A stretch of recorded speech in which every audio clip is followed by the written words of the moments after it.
Before our family name was ever spoken on this soil,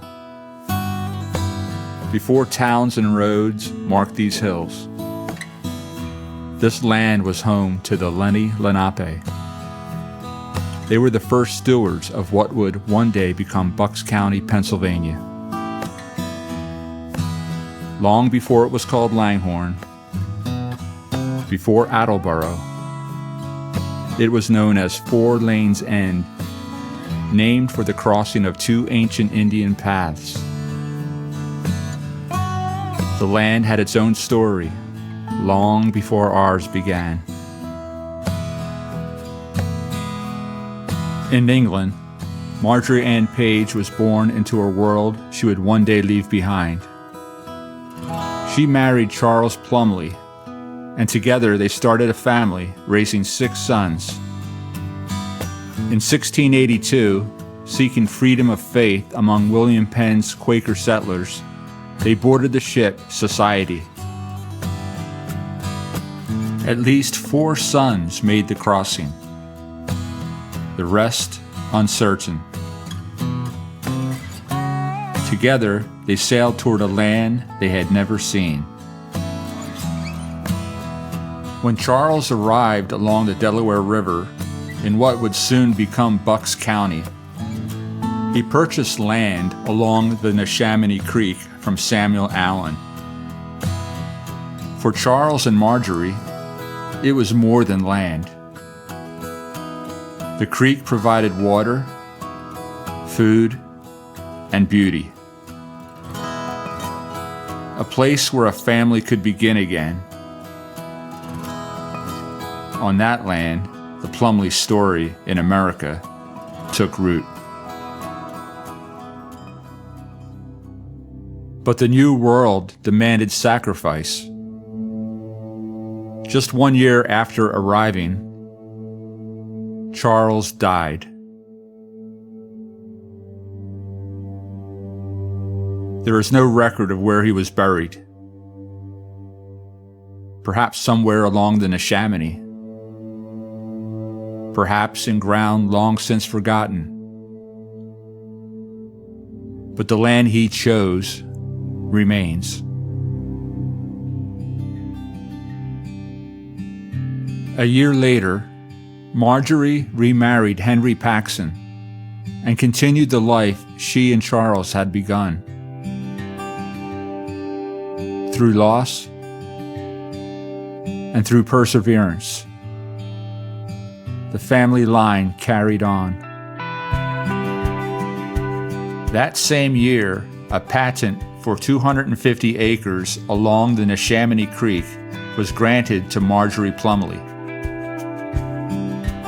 Though no surviving document directly states that Charles initiated the claim before his death, the patent strongly suggests the land rights may have originated with him or passed through his estate.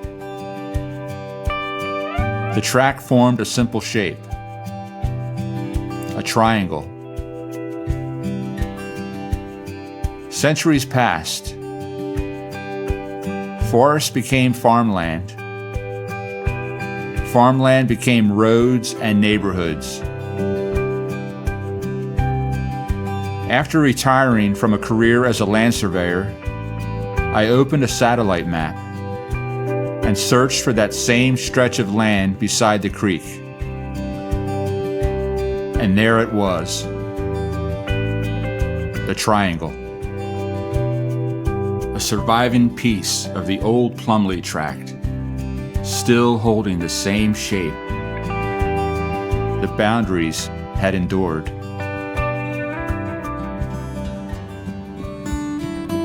The Plumley name continued for generations.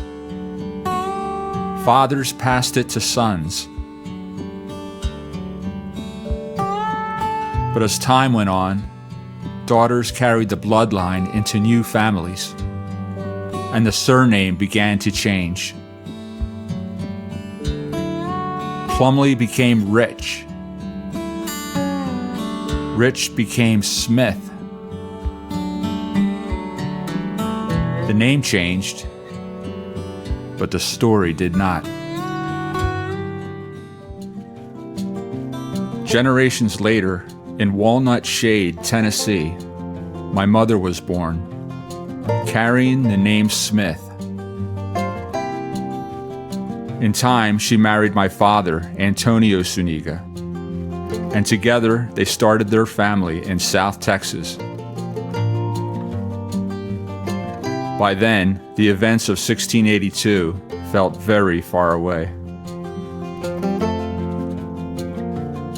But my mother was curious about her family's past. Long before the internet, she spent time in libraries, reading books and tracing names by hand. She followed the Plumley line as far as she could, back to Virginia. That's where the trail stopped. Growing up, I would occasionally hear her mention the Plumley name. It always felt like a story that wasn't quite finished.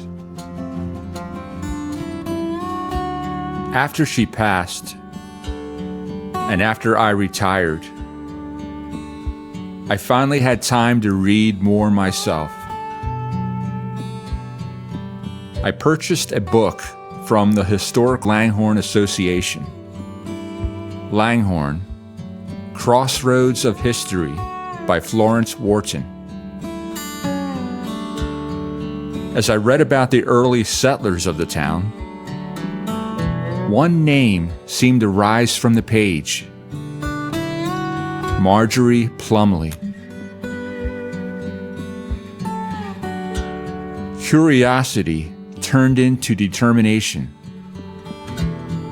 With tools my mother never had, I began researching.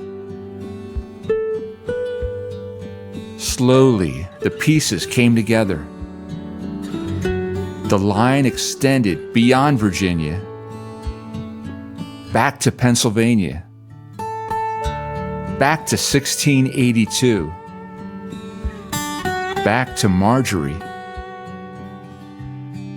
And then something extraordinary became clear. Years earlier, in 1965, our family had moved to Langhorne, Pennsylvania, 2,000 miles from South Texas. We lived in a house on a quiet street called Maple Avenue. Directly across from the house stood the Middletown Friends Cemetery. And resting there, among the early Quaker settlers, in a field with unmarked graves, was Marjorie Ann Plumley, my mother's 7th great-grandmother. The woman who crossed the Atlantic aboard the Society. The woman my mother had searched for, without ever knowing she was just steps away. That cemetery had never seemed unfamiliar to us. We walked through it often. Just beyond it was a beautiful golf course, where my father sometimes took us to watch the sunset.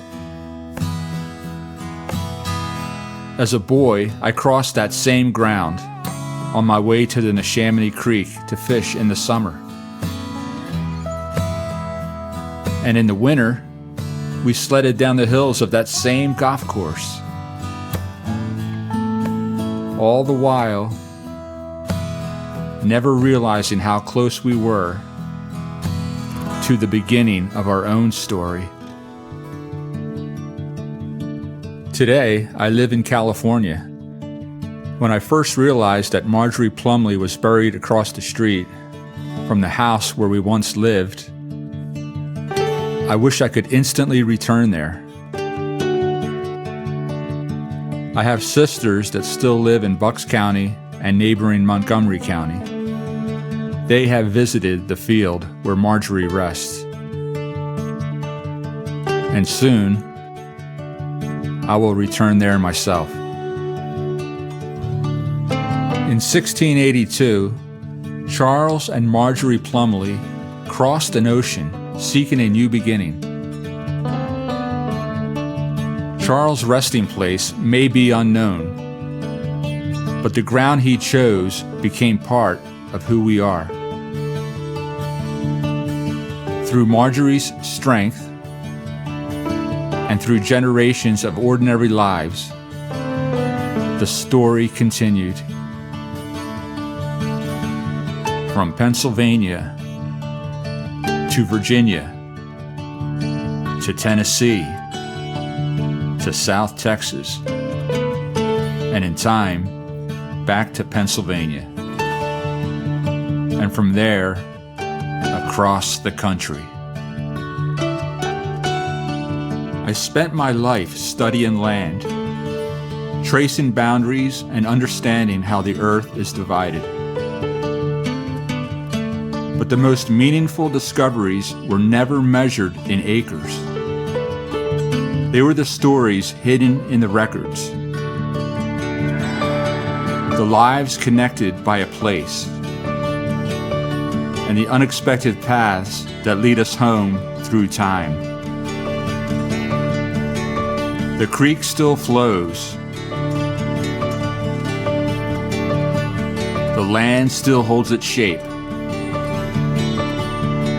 And sometimes, without even realizing it, we find our way home.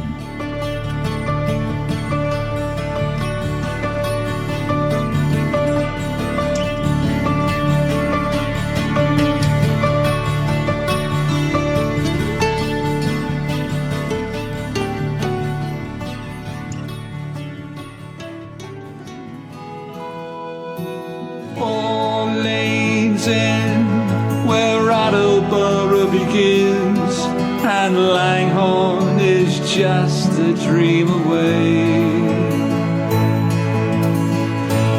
In my mind, I go back there in time, when I was a child at play. Just like it was yesterday. And Langhorne is just a dream away.